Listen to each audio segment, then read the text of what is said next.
सियावर रामचंद्र की जय.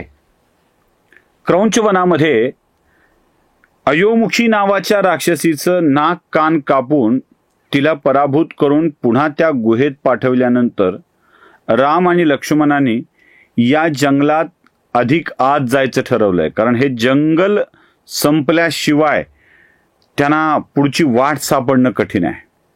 या जंगलामध्ये कदाचित त्यांना सीतेचा शोध घेण्यासाठीची काही संधी मिळणार आहे, काही अशी युक्ती मिळणार आहे की ज्यातून त्यांना तिथपर्यंत पोहोचता येऊ शकेल. राम तर आतुरलेले आहेत की काहीतरी संबंध लागावा. तेवढ्यात राम लक्ष्मणाला म्हणतायत, लक्ष्मणा, अरे या जंगलामध्ये असे चांगले संकेत मिळत नाही आहेत. काहीतरी भयंकर संकट येणार आहे असं वाटायला लागलंय. लक्ष्मणही म्हणतोय की मलाही हेच होत आहे. फक्त यात सगळ्यामध्ये एक गोष्ट बरी आहे, मला पशुपक्ष्यांच्या बोलण्यातून, एक वंजुल पक्षी आहे आणि तो वंजुल पक्षी बोलतोय, त्या बोलण्यातून हे जाणवत आहे की आपल्याला एका महाभयंकर युद्धाला सामोरं जायचं आहे आणि या युद्धामध्ये विजय आपला होणार आहे. आता विजय आपला होणार आहे ही एक बाब सकारात्मक आहे, पण एका महाभयंकर युद्धाला समोर जायचं आहे, संकटाला तोंड द्यायचं आहे, हे सुद्धा आहेच की. त्यामुळं दोघही बंधू अगदी जपून कुठून संकट येतंय का याची वाट बघत चाललेत. या जंगलामध्ये पहिल्यांदा असं घडतंय, पहिल्यांदा जिथे लक्ष्मणाच्या मनामध्ये काहीतरी अघटित होत आहे अशी जाणीव होतीये आणि लक्ष्मणाला या अघटिततेची भीती सुद्धा वाटते. म्हणजे लक्ष्मण असेल तरीही या वाईट कृत्याची भीती त्याला वाटते आहे. आणि संपूर्ण रामायणामध्ये एखादी भीती वाटण्याचा लक्ष्मणाचा प्रसंग हा पहिला आहे. एरवी लक्ष्मणच धावून जातोय, निर्भीड आहे, विचार सुद्धा करत नाही, कधी कधी संतापलेला असतो, तो धावून जातोय, अंगावर जातोय सरळ, या सगळ्या गोष्टी तो करतोय. पण इथे मात्र त्याला भीती वाटते. एवढं घनगर्द अरण्य आहे ते. वातावरणाचा परिणाम होतोच की. आपल्यापैकी कोणी कधी मुंबईला गेला असाल पहिल्यांदा नव्याने, तेव्हा आभाळ गच्च भरून यावं, तुम्ही समुद्राच्या काठावर असावं आणि समुद्राच्या लाटा अशा फेसाळत किनाऱ्यावर येऊन आदळाव्यात आणि त्या गच्च काळ्या कभिन्न झालेल्या आभाळानंतर एक भयाची जाणीव मनामध्ये होते बघा. आपल्याला माहीत असतं आपण सुरक्षित आहोत, पण एक भयाची जाणीव मनामध्ये होत असते. काही होणार नाही याची खात्री असते, पण तरी सुद्धा ते भय असं उगाच वाटू लागतं. तो संध्याकाळची वेळ आहे, तुम्ही गाडी घेऊन एखाद्या घाटाच्या रस्त्यावर चाललेले आहात, रात्र झाली आहे, पाऊस चालू झालाय, पावसामुळं त्या तुमच्या समोरच्या काचावर थोडासा फॉग जमा होतोय, घाटातला रस्ता आहे, त्या फॉगमुळं दृश्यमानता कमी झालेली आहे त्या धुक्यामुळं.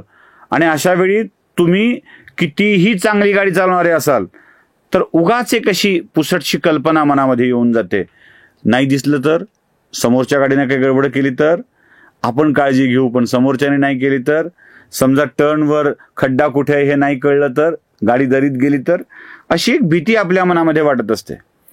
आणि हे सगळं करून आपण खाली उतरलो ना त्या घाटाच्या, किंवा चढून वर गेलो, एकदा निवांत झालो की मग बरं वाटायला लागतं. खरं तर आपल्यामध्ये ती शक्ती असते, आपण चालवू शकतो, आपण नेऊ शकतो. कितीही आभाळ भरून आलं तरी तो पाऊस आपल्याला समुद्रात ढकलून देणारा नसतो, पण तरीही एक भीती मनामध्ये असते. लक्ष्मणाचं तसं झालंय. उंचच उंच झाडं ज्यात सूर्यप्रकाशाने येणं अवघड आहे अशा ठिकाणी, आणि त्याच्या आधी त्या अयोमुखी सारख्या महाभयंकर राक्षसीचा सामना करावा लागलेला, आणि टिटव्यांचे आवाज, कोल्हेकुई, या सगळ्या कुत्र्यांचं भेकणं, जंगली कुत्र्यांचं ते विचित्र आवाज काढून रडणं, या सगळ्यामुळे एक भयाचं वातावरण आपल्या मनामध्ये तयार होत असतं आणि ती भीती वाटत असते. तशी लक्ष्मणाला वाटते. आणि याच भीतीला घेऊन लक्ष्मण रामचंद्रांना म्हणतोय की मला इथे भीती वाटते आहे, फक्त एक सकारात्मक बाब अशी आहे की त्या वंजुल पक्षाच्या बोलण्यातून जाणवत आहे की एक युद्ध होणार आहे आणि त्या युद्धात विजय आपला होणार आहे. रामचंद्र म्हणतात, अरे चिंता नको करू, आपण कोणत्याही संकटाला सामोरं जाऊ आणि त्यातून बाहेर पडू. रामचंद्रांच्या मध्ये आणि लक्ष्मणाच्या मध्ये हे बोलणं चालू असताना जंगलाच्या एका भागातून वावटळ उठल्यासारखा वारा येतोय. प्रचंड आवाज, म्हणजे पाखरांचं चित्कारत उडणं, प्राण्यांचं इकडं तिकडं धावू लागणं, म्हणजे अगदी आपला भक्षभाग टाकून श्वापदं पळू लागलेली आहेत अशी स्थिती त्या जंगलामध्ये येते. आणि काहीतरी भयंकर येत आहे, दन दन दन आवाज करत, याची जाणीव रामचंद्राला आणि लक्ष्मणाला होती आहे. आता हे काय येत आहे हे कळत नाहीये. आणि अचानक ते समोर येऊन थांबतं. ते काळं कभिन्न रूप, एक धड, ज्याच्या खांद्यावर मस्तक नाहीये, तर मस्तक या इथे पोटाच्या आणि छातीच्या जवळ आहे. ताडमाड उंचीचा, अवाढव्य, विकृत दिसणारा आणि कितीतरी योजन दूर हात जाऊ शकणारा असा एक महाभयंकर राक्षस. हा आपल्याला, त्याला भूक लागली म्हणून असा हात लांबपर्यंत पसरवतोय आणि हातात येईल त्या प्राण्याला पकडतोय. खाण्यालायक असेल तर त्या प्राण्याला घेतोय, सोडून देतोय आणि हात उचलून असा आपल्या इथल्या मुखात टाकतोय, कारण त्याच्या इथे मुख नाहीये, इथे मुख आहे. हा भयंकर प्राणी काय असावा? हा राक्षस आहे काय आहे नेमका, जो आपल्या अकराळ विक्राळ देहाने भयंकर उंचीनी जंगलात फिरताना सुद्धा वादळ निर्माण करतोय, झाडं तोडत तोडत येतोय? हा कोण असेल, काय असेल? या सगळ्याची चर्चा चालू दोघांच्या मध्ये आहे. आणि तेवढ्यात लक्ष्मणाचा धीर सुटतोय, धीर सुटून जातोय. तो रामाला म्हणतोय, रामचंद्रा बंधुवर्य, माझी तुम्हाला विनंती अशी आहे की आपण इथून निघून जावं. मी या राक्षसाला गुंतवून ठेवतो, आपण निघून जावं. आपली आणि वैदेहीची जनकनंदिनीची भेट होईल याची मला खात्री आहे. आपण निघून गेलात तर शोध घेऊ शकाल. मी या राक्षसासोबत लढतो, हवं असेल तर त्याचं भक्ष बनतो, पण आपण जावं. आता माझं कार्य इथेच संपलं असं मला वाटतंय. पहिल्यांदा आणि शेवटचं. लक्ष्मण या संपूर्ण कथेमध्ये अशी वाक्य पहिल्यांदा आणि शेवटची बोलतोय. त्याला वाटलंय की संपलंय हे सगळं. आणि तेवढ्यात तो राक्षस समोर येऊन उभा राहतो आणि म्हणतो, वा वा, काय वेळेवर तुम्ही 2 माणसं मला सापडलात. प्रचंड भूक लागली आहे. या जंगली श्वापदांना खाऊन मी कंटाळलो होतो आणि आता मला कितीतरी दिवसानंतर मनुष्य खायला मिळणार आहे. त्यामुळं आता तुम्ही दोघे तुमच्या हातातले ते धनुष्य बाजूला टाका आणि माझं भक्ष्य व्हायला तयार व्हा.